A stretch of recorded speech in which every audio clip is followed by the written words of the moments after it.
Hello बच्चों, कैसे हैं आप सब। आज हम हमारा पाठ ईमानदार बालक को पढ़ेंगे। ईमानदारी एक बहुत अच्छा गुण है बच्चों। हमें सभी को ईमानदारी से किसी भी कार्य को करने में अपना सबसे बड़ा गुण ईमानदारी को दिखाना चाहिए। आइए इस पाठ को पढ़ते हैं। यह है पाठ 4, ईमानदार बालक। इस पाठ को हम दृश्यों के माध्यम से पढ़ेंगे। जिसमें पहला दृश्य हम देख रहे हैं, उसमें बाजार में एक बसंत नाम का बच्चा फटे कपड़े पहने थैले में सामान रखकर कुछ सामानों को बेच रहा है। अब बसंत कहता है, छन्नी ले लो, बटन ले लो, दिया स्लाई ले लो। जो बच्चा है बसंत वो कुछ चीजों को बेच रहा है और उनमें पहला है छन्नी, दूसरा बटन और तीसरा दिया स्लाई। दिया स्लाई मतलब माचिस। अब कहता है, इतने में मजदूरों के जो नेता है वहाँ राजकिशोर से देख कर कहता है, उनके पीछे पड़ता हुआ वह कहता है, साहब बटन ले लीजिए, देशी बटन साहब, दिया सिलाई ले लीजिए। अब मजदूरों के जो नेता है उनके पीछे वो पड़ता है, वो कहता है, साहब आप यहाँ से कुछ तो ले लीजिए, मेरे पास देशी बटन है, दिया सिलाई ले लीजिए। अब राजकिशोर जी कहते हैं, नहीं भाई मुझे कुछ नहीं चाहिए। क्या कहते हैं? नहीं भाई मुझे कुछ भी नहीं लेना इनमें से। बसंत कहता है, साहब सवेरे से कुछ नहीं बिका, एक तो ले लीजिए। बसंत उनसे विनती करता है और कहता है, साहब मेरी सुबह से बिक्री नहीं हुई है, आप इसमें से कुछ को ले ही लीजिए। राजकिशोर जेब में से पैसे निकाल कर देखता है, कहता है, तुम तो अच्छा, तुम्हें पैसे चाहिए, ये लो पैसे और जाओ। अब वो क्या सोचता है कि ये तो मेरे पीछे पड़ गया। वो कहता है, ये लो पैसे ले लो और तुम चले जाओ पैसे लेकर। उस पर बसंत कहता है, नहीं साहब मैं पैसे नहीं लूंगा, यह तो भीख है, मैं भीख नहीं लूंगा, आप छन्नी ले लो। अब बसंत जो बच्चा है वह खुददार है, वो कहता है, साहब मुझे भीख नहीं चाहिए, आप मेरा सामान खरीद दे, उससे मैं कमाई करूंगा और वह पैसा मुझे चाहिए। राजकिशोर जी कहते हैं, भाई मेरे पास खुले पैसे नहीं है, होते तो मैं ले लेता, नोट है मेरे पास, मेरा घर किशनगंज है, वहां आना और वहीं से मैं तुमसे सामान ले लूंगा। अब जो मजदूरों के जो नेता है वे उसे अपने घर का पता बताते हैं और कहते हैं, आप वहां आ जाना, मैं आपसे आपका सामान जरूर खरीद दूंगा।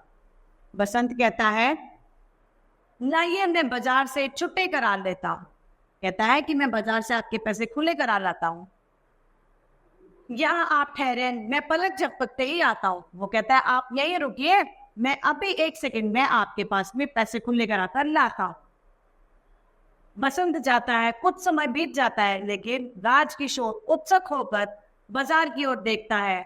तभी उसका परिचय एक कृष्ण कुमार उन्हें देखकर रुक जाता है।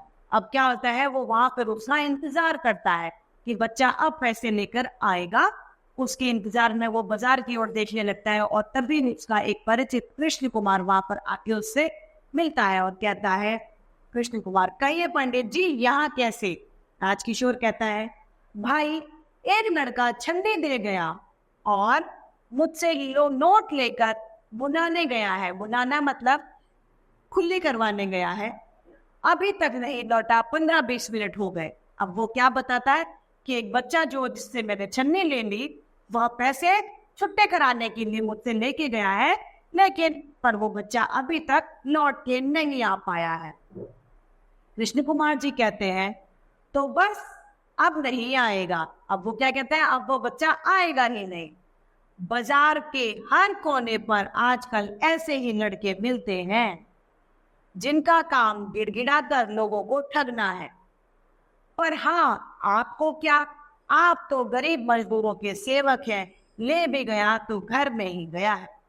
अब वो क्या कहता है कि बाजार के हर कोने में ऐसे लुटेरे ठग हैं जो इस काम को करते हैं, लेकिन उसका आप पर कोई प्रभाव नहीं पड़ेगा क्योंकि आप पैसे वाले हैं और साथ ही साथ आप गरीब मजदूरों के नेता भी हैं। ले भी गया तो एक मजदूरी तो ले गया, वो आपके घर में ही गया है। राजकिशोर जी कहते हैं, पर भाई वह लड़का मुझे भला लग रहा था। चलो कोई बात नहीं, समझेंगे, 1 रुपया देकर यह भी एक पाठ सीख लिया। वो कहता है कि भाई मुझे पर वो लड़का पता नहीं क्यों भला लग रहा था जो मेरा पैसा लेकर गया था। अब दृश्य नंबर 2 आता है, उसमें जगह है किशनगंज, जहां पर राजकिशोर जी का घर का उसने पता बताया था। और बसंत का भाई राजकिशोर के घर पर पहुंचता है। बसंत वो बच्चा जिससे राजकिशोर जी ने वो छलनी खरीदी थी। अब देखते हैं, प्रताप कहता है एक व्यक्ति से, क्यों भाई पंडित जी राजकिशोर कहाँ रहते हैं? व्यक्ति कहता है, कौन? वे जो मजदूरों के नेता हैं, वे उस नीले पर्दे वाले घर में रहते हैं। किसी से उसने उनका घर पूछा कि उनका घर कहाँ है, तो उसने जवाब में ये बताया कि नीले पर्दे वाले घर में पंडित राजकिशोर जी रहते हैं।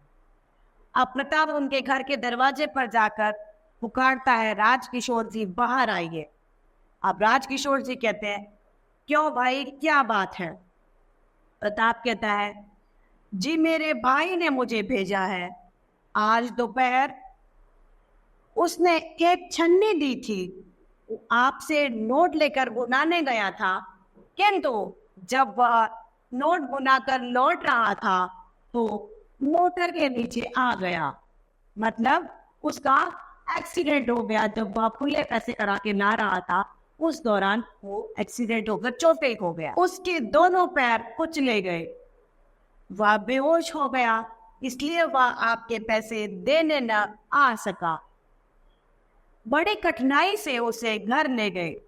बहुत देर बाद जब उसे होश आया तो उसने मुझे पैसे लौटाने को कहा। मैं आपके 80 पैसे लेकर आया हूं। अब वो बच्चा क्यों नहीं आ पाया था? क्योंकि उसका एक्सीडेंट, मतलब उसके साथ एक दुर्घटना घट गई थी जिसमें उसकी दोनों पैर चोटिल हो गए थे और वह स्वयं भी बेहोश हो गया। पर जैसे ही उसे होश आया, उसने अपने भाई को वहां भेजा जहां उसने उस पैसों को पहुंचाना। अब राजकिशोर जी कहते हैं, तुम्हारे घर में कौन है? तो प्रताप बताता है, कोई नहीं, मैं और मेरा भाई, हम दोनों एक भिखू अहीर के घर में रहते हैं। दंगे के दिनों में हमारे माँ बाप को किसी ने मार डाला था और ऐसा कहकर उसका भाई रो पड़ा। अमर सिंह मैं अहीर टोला जा रहा हूँ, तो इसी वक्त डॉक्टर वर्मा को लेकर वहां जल्दी से आओ। भिखू का घर पूछा। प्रताप को साथ लेकर वह उस बच्चे के घर के लिए चल दिया। दृश्य नंबर 3 आता है। स्थान होता है इसमें भिखू का घर और बसंत जमीन पर पड़ा हुआ करा रहा है। भिखू उसे डांट रहा है। अब कहता है, बसंत कहता है, बहुत दर्द है। भिखू कहता है, दर्द नहीं तो क्या आराम मिलेगा? अस्पताल चला जाता, वहां आराम मिलता। बसंत कहता है, चाचा तुम भी मुझको अस्पताल पहुंचा दो। भिखू कहता है, मैं पहुंचा दूं? है, मुझे बड़ी रकम सौंप रखी है।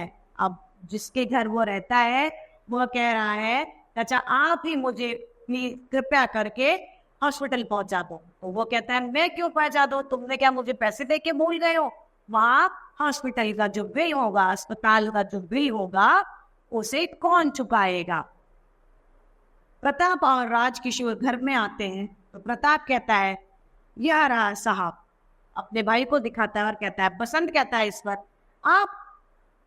आप आए हैं, आप भी ना जाने क्या क्या सोचते होंगे। वो कहता है कि मुझे लगता है आप पता नहीं मेरे बारे में क्या क्या सोचते हैं कि ये बच्चा पैसे लेके वापस नहीं आया। राजकिशोर कहता है, चिंता न करो बेटा, मैंने डॉक्टर को बुलाया है, तुम ठीक हो जाओगे। अब वो कहता है कि आप परेशान मत हो, मैंने डॉक्टर को आपके लिए बुला लिया है, आप जल्दी ठीक हो जाओगे। डॉक्टर आता है और डॉक्टर कहता है, हेलो पंडित जी, यह तो लड़का है, मैंने भी इसे बाजार में देखा था। बसंत को देखकर वह बोलता है, ऐसा लगता है कि एक पैर की हड्डी टूट गई है, अस्पताल ले जाना पड़ेगा। अब वो बताता है कि मैंने भी इस बच्चे को बाजार में देखा था, पर इस बच्चे की हड्डी जो है वो टूट चुकी है। इस कारण में इस बच्चे को अस्पताल ले जाना ही पड़ेगा। राजकिशोर जी कहते हैं, मैं एम्बुलेंस के लिए फोन कराता हूँ, जब तक मैं नहीं आता आप यहीं रुके, इसे बचाना होगा। यह गरीब है पर इसके अंदर एक दुर्लभ गुण है, वह है ईमानदारी। अब वे भी उसके गुण को पहचान हुए, क्योंकि उसके इतनी चोट लगने के बावजूद भी उस बच्चे को उस व्यक्ति के द्वारा लिए गए पैसे का देने के बारे में उसे सोच, वो चाहता था कि वो उस व्यक्ति के पैसे कैसे ना कैसे करके लौटा दे। इसीलिए बच्चों, ईमानदारी एक बहुत बड़ा गुण, हमें सदैव कोई भी कार्य ईमानदारी के साथ ही करना चाहिए। इस तरीके से हमारा पाठ समाप्त होता है। मुझे आशा है आप सभी को ये पाठ भली भांति समझ में आया। आज के लिए इतना ही, फिर मिलते हैं। धन्यवाद।